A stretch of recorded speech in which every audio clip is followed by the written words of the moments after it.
பொறுப்புல இருக்கிறாங்க. அப்படிப்பட்டவர் மாமன்ற உறுப்பினர் நாகர்கோவில் மாநகராட்சி அன்னாரை தன்னுடைய கருத்துக்களை நம்மிடம் பகிர்ந்து கொள்ளுமாறு அன்போடு கேட்டுக்கொள்கிறேன்.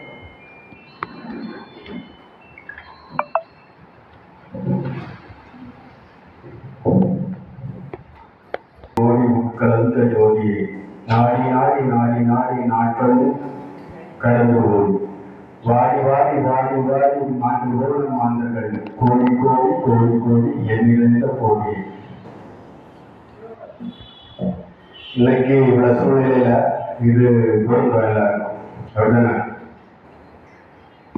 மனிதனை அமைதியா வாழணும்னுட்டு ஓடிக்கிட்டு இருக்கோம். ஆனா அமைதி மட்டும் கிடைக்கல.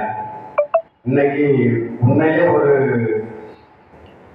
தேவலோகத்துல தேவர்கள்லாம் இருக்கிற இடத்துல இருந்து ஒரு அமைதியை சுவாசிச்ச ஒரு அற்புதமான ஒரு இடத்துக்கு வந்து அந்த அனுபவம் கிடைச்சது.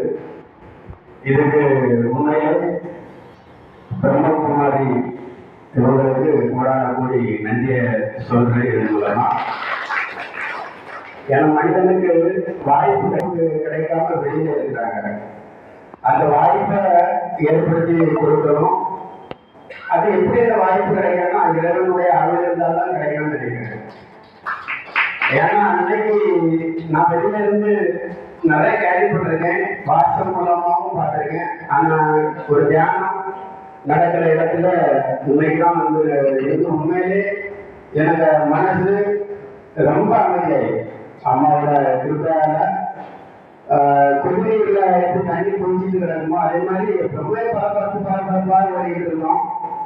அதுக்கு ஒரு மருந்து வேணும். அந்த மருந்து தியானத்துல தான் கிடைக்காண்டி அம்மா அற்புதமாக விளக்குறாங்க. ஏன்னா இந்த உலகத்துல பிறந்ததுல இருந்து குழந்தையே நம்ம குழந்தைய அதே ஒரு ஸ்பீடாவே நம்ம வளர்க்க ஆரம்பிச்சோம். பரபரப்பு அதை அப்படியே குழந்தையே வளர்க்கிறோம். எனக்கு வந்து செல்லு இருக்கு இல்லையா, இணையதளம், அது ரொம்ப மோசமான ஒரு சூழ்நிலையில நம்ம தலைமுறைகளுக்கு அடுத்த கண்டிஷன் என்ன ஆகுமோங்கிற சூழ்நிலைக்கு கொண்டு வந்துட்டோம். ஏன்னா குழந்தைகளே இப்ப ரீல்ஸ் கொடுத்துறாங்க. அப்படியே ரீல்ஸை தட்டி விட்டுறா, குழந்தைய தட்டி ரீல்ஸ் பார்க்குது, அப்படியே ரீல்ஸாகவே வளருது. ஆனா இது வந்து நம்ம இந்திய தேசத்துக்கு ஆரோக்கியமானது இல்லை. அப்போ ஏன்னா இன்னைக்கு வந்து இளைய தலைமுறைகள் ஒரு தவறான ஒரு வழிக்கு போயிட்டு இருக்காங்க. மது போதைங்கிறது அவங்களுக்கு ஈஸியா, அன்னைக்கு ஒரு காலத்துல போதை பொருட்கள்லாம் கிடைக்காது. கிடைச்சாலும் அவங்க நம்ம ஒரு வெறுப்பா பார்ப்போம். இன்னைக்கு தெருவு ஊருக்கு ஊரு போதை பொருள் கிடைக்குது சொன்னா கூட ரொம்ப மோசமான கண்டிஷனுக்கு வளர்ந்துட்டு இருக்கு. அதுக்கெல்லாம் ஒரு தீர்வு இந்த மாதிரி ஒரு தியானம் நடக்கிற இடத்துக்கு குழந்தைகள் வந்து தன்னா புரிஞ்சுக்கணும்.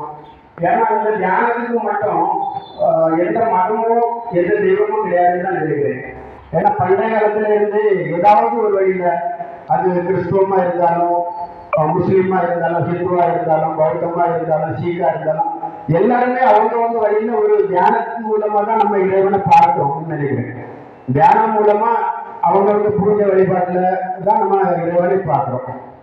அப்படி இருக்கும்போது இந்த தியானம் மனிதனுக்கு எல்லா மனித குலத்துக்கும் பொதுவானது.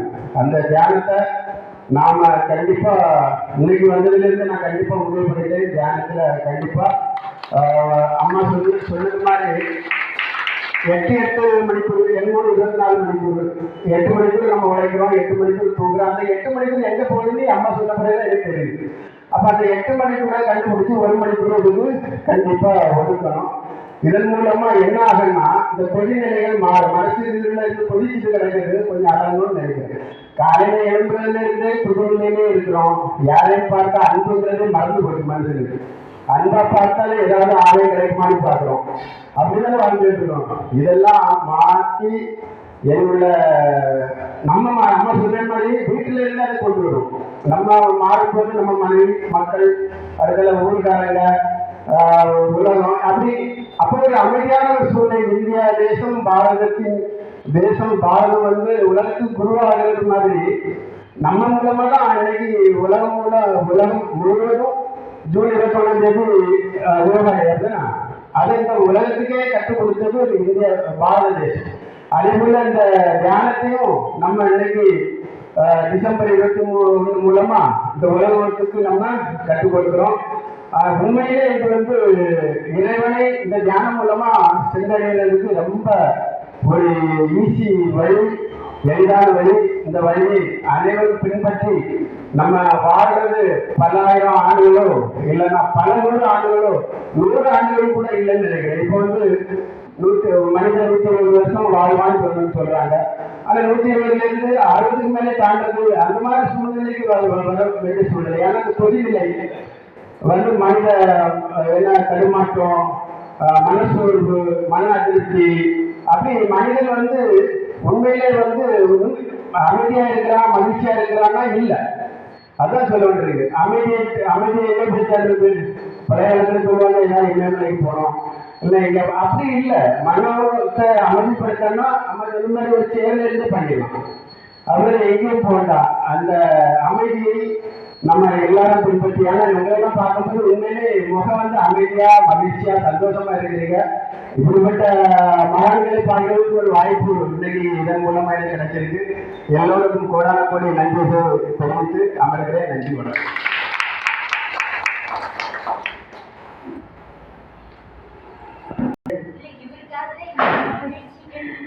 பகவான்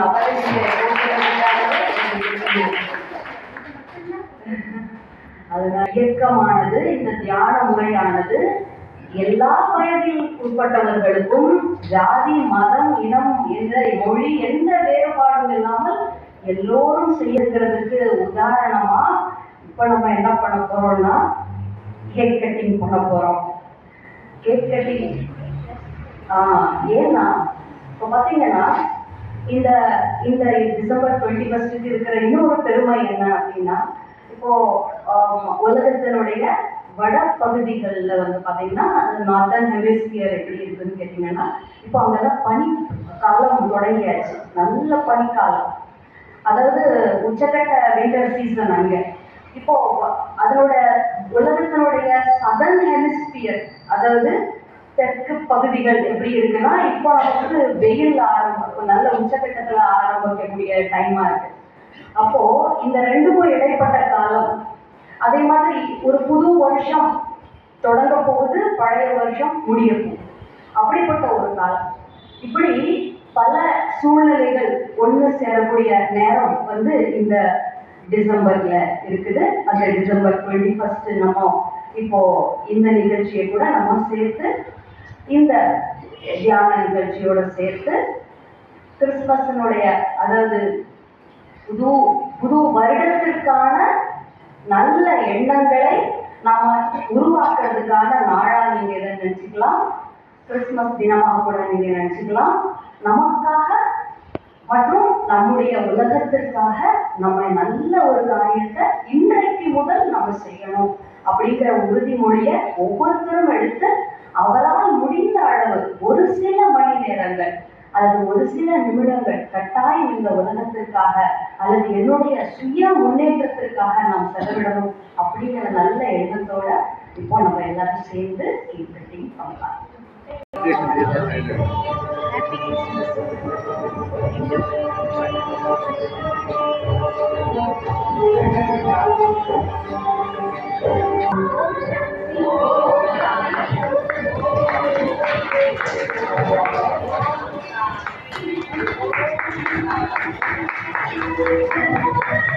Thank you.